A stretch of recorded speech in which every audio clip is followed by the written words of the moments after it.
Búscanos como Red Ciudadana Radio en tu Android o iPhone. Red Ciudadana 96.1. Estamos donde vos estés.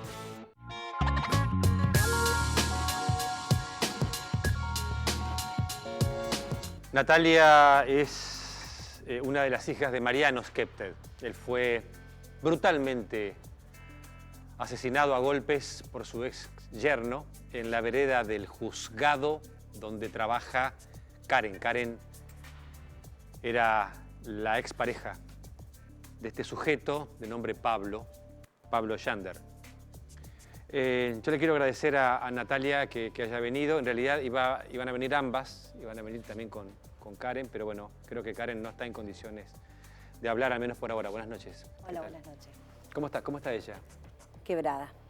Está quebrada, está pasando por una situación bastante compleja en donde se mezcla el sentimiento de dolor por la pérdida de un padre natural que cualquiera puede tener, en el contexto que pierde a su padre y por la culpa que también siente cualquier persona que es víctima de violencia que genera esto, como diciendo, yo tuve algo que ver, siente esa culpa que es dolorosísima. Sí, vamos a intentar explicar esto, por supuesto es su sensación, digamos, pero nada Sí. más que eso, es terrible, porque este tipo, Pablo, estaba en la vereda del juzgado, mandándole mensajes, esperándola que salga para hacerle daño. Y se lo decía, estoy esperando que salga. Comenzó a las 3 de la mañana, 3 de la mañana, hostigamiento. el hostigamiento.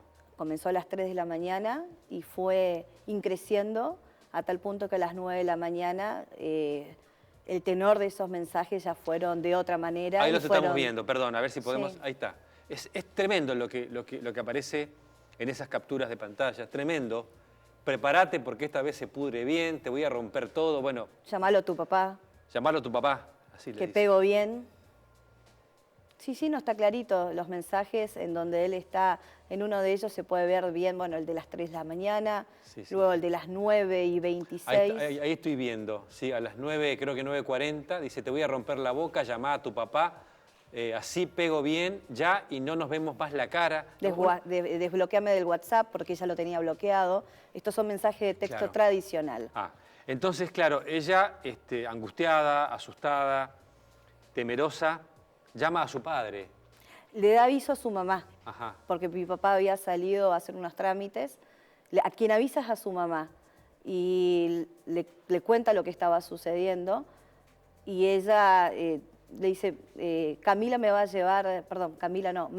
llevar a casa, voy a salir antes, cuando le comienza a contar a la mamá. Y papá, que había salido a hacer unos trámites, al regresar a su casa, toma conocimiento de lo que estaba pasando con Karen y él dice, no, yo la voy a ir a buscar, con ese afán de proteger que cualquier padre lo haría, cualquier padre. Sí.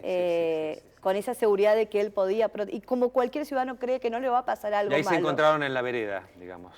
Exactamente, Karen sale antes del juzgado con su compañera, que efectivamente la lleva hasta la casa de mi papá, previamente pasó por el departamento que ella tiene ahí a 3 cuadras del juzgado, lo ven a Pablo que estaba dando vuelta, tal cual como lo había anunciado y lo estaba diciendo, y se va hasta su casa que queda bastante lejos del centro, allá no es por kilómetro, en el kilómetro 5, y mi papá, ¿qué hizo? Fue al horario de salida, 12:30, estacionó su vehículo, estaba allí parado esperando a su hija para protegerla, para rescatarla. Y ahí pasó lo que ya es de público conocimiento. Este señor Pablo, que está detenido, creo que declaró que en realidad lo hizo defendiéndose, que se estaba defendiendo. Tiene más de 2 metros, tiene 2 metros de altura este tipo. Efectivamente, casi incoherentemente dice que él solamente fue a hablar con mi hermana, que él no tenía ninguna intención de nada, fue a hablar y que lo que hizo fue defenderse. Incluso el colega que lo defiende, que le asiste técnicamente, se refirió, me pareció un exabrupto, jurídicamente hablando, que fue un exceso en la legítima defensa en todo caso, cuando uno puede ver en los videos claramente como simplemente 20 segundos le llevó a Pablo propinar esos 2 golpes letales, porque la muerte de papá no fue la caída, fueron los golpes. Un golpe de puño y uno con el codo. Porque se dijo que había sido al caer primero. No. Quiero aclarar que Natalia es abogada, digamos, por ahí si no te diste cuenta, Natalia es abogada. es hija, es hermana, bueno, y está, digamos, lidiando con esto. ¿Quién es y cómo es Pablo Schender, que está detenido?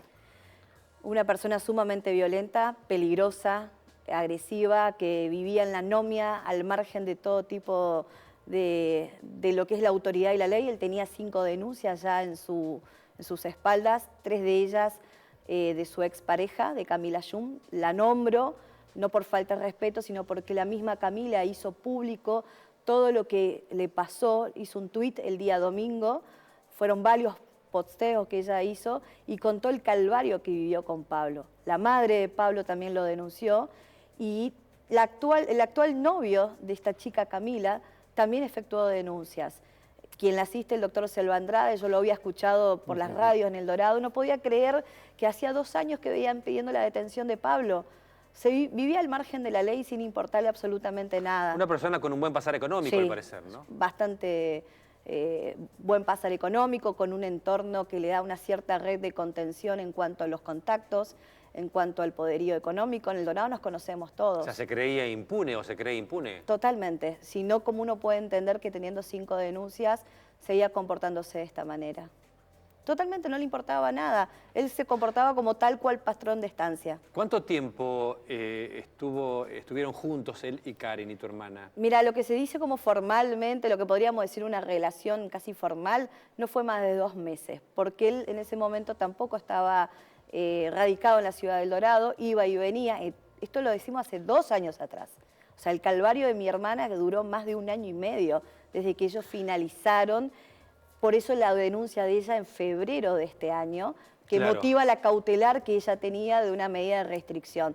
Fue a raíz de que él apuntó con un arma, la había golpeado previamente. Cuando le golpeó ella no se animó a denunciarlo y cuando le apuntó con un arma, sí, fue y lo denunció. Él tenía una cautelar vigente en el momento que la estaba amenazando. Natalia, por lo que se puede leer en la conversación, que no es tal, digamos, sino que es una serie de amenazas y ella que trata de... Bueno, ella trata de tranquilizarlo, si lees, tranquilizarlo. dando Sí, explicaciones. sí. Yo no tengo nada que ver con Claro, porque el fulano. él le reprocha una supuesta relación que en realidad él en ese momento, digamos, no tenía ningún vínculo.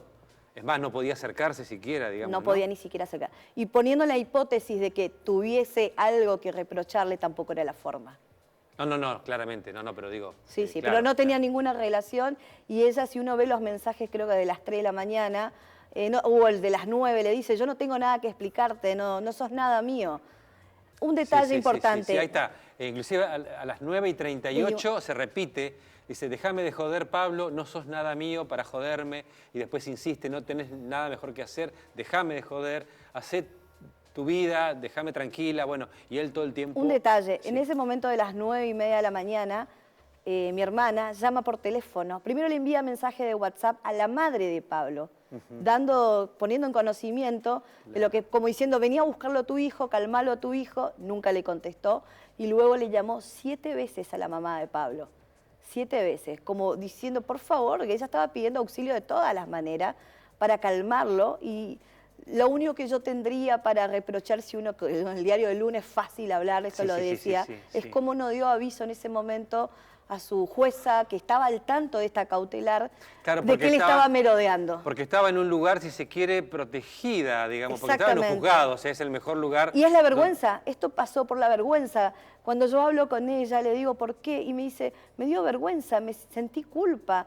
Porque generalmente está ese epíteto de decir, otra vez está con el problema, con el chico, como se minimiza la violencia de género, la violencia familiar y la violencia de género, todavía la sociedad está muy al margen de esto. Gracias a Dios hay cada vez más conciencia sobre este tema, pero todavía incluso por parte de las autoridades policiales y judiciales se minimiza y se cree que una amenaza no tiene la entidad suficiente. Lamentablemente, bueno, falleció mi papá. Si no era mi papá, la mataba ella. Esto es clarísimo. Está clarísimo. Claro, alguien iba a morir. Sí, y si no un tercero en defensa o quizás con la intención de intervenir, la peligrosidad, la premeditación que él tenía, él lo pensó, lo planificó, lo anunció y lo ejecutó. Y luego se dio a la fuga. ¿Cómo era Mariano? ¿Cómo era tu papá? Un buen tipo, muy buen tipo. Y no lo digo yo porque soy la hija, que bueno, cualquier hijo diría eso de su padre. Las personas que los conocían, la sociedad, le encantaba trabajar. Yo tenía una palabra para él, una oración, decía un animal del trabajo, en el buen sentido. Creo que heredé eso de él también, de trabajar, trabajar, trabajar. Era bueno en lo suyo y le gustaba ayudar a la comunidad. Se había jubilado hacía un mes, estaba con otros proyectos, tenía cierta expectativa hacia lo que es la participación ciudadana con el barrio. Él estaba como vicepresidente, estaba viviendo su nueva etapa de jubilado y la verdad que cuando lo veo, trato de verlo lo más objetivo, porque para poder estar en este rol en el que yo estoy, que no es nada fácil, No. Y mirar hacia atrás y digo, qué injusto fue. La verdad que no era justo que terminara así, de esta manera. No era justo, no es justo. No. No es justo la muerte de nadie.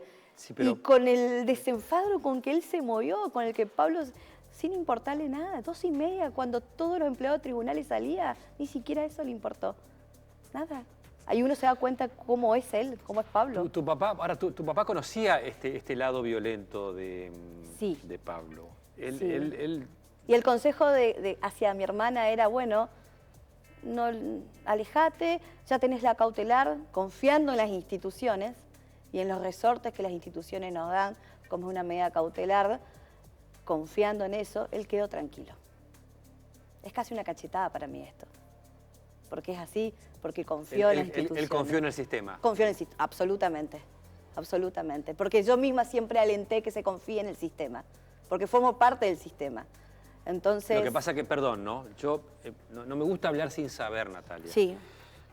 Pero digo, si semejante sujeto, si un tipo llega a esto y llega a terminar concretando esto, es porque evidentemente algo ha fallado acá. Sí, sin duda. O sea, algo no funcionó, porque ese tipo nunca tuvo que haber estado parado en esa vereda profiriendo las amenazas o escribiendo las amenazas que manifestó. Entonces esto nos lleva a una reflexión en serio, una reflexión de todos, porque esto nos atraviesa a todos como sociedad, una reflexión al sistema de lo que es el poder legislativo, cuál es la ley que tenemos, al poder judicial, cuál es el perfil de juez que tenemos y que queremos, cuál es el perfil de justicia hacia dónde vamos, empezar a tomar con mayor seriedad lo que es la violencia de género eso. En todos sus aspectos, en todas sus variantes. Y con esto no quiero tampoco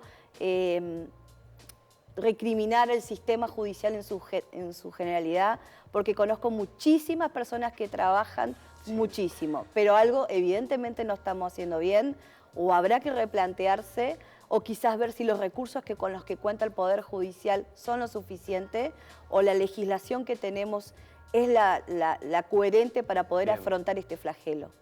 Yo, la verdad que por eso te invitamos, Natalia, no solamente para que cuentes una historia, sino además para visibilizar y para poner en evidencia la violencia de género y la brutalidad que puede llegar a alcanzar esa violencia. Hay muchas mujeres mirando. Hay que exhortarlas a que denuncien. A que no y tengan si el miedo, juez, la policía no los escucha, no le da las medidas, hay que denunciar también a aquellos que ostentan los cargos, que para eso lo tienen. Entonces, es una reflexión a nosotros como sociedad, a las autoridades y a aquellas personas que están sabiendo que hay alguien que está sufriendo violencia o que uno mismo está sabiendo, dice, bueno, a denunciar, sin parar. Natalia, gracias por tu presencia y gracias por el viaje desde El Dorado. A veces uno no dimensiona, pero gracias por el viaje desde El Dorado a Posadas, a este programa, para contar tu verdad. De verdad, gracias. Y no, gracias a ustedes. Un abrazo a la familia. Bueno, muchas gracias a ustedes por invitarnos. Lamentablemente Karen no puede venir por las razones que ya son obvias, pero oportunamente seguramente hablará. Seguramente que sí. Le mandamos un saludo a ella. Gracias. No, gracias a ustedes.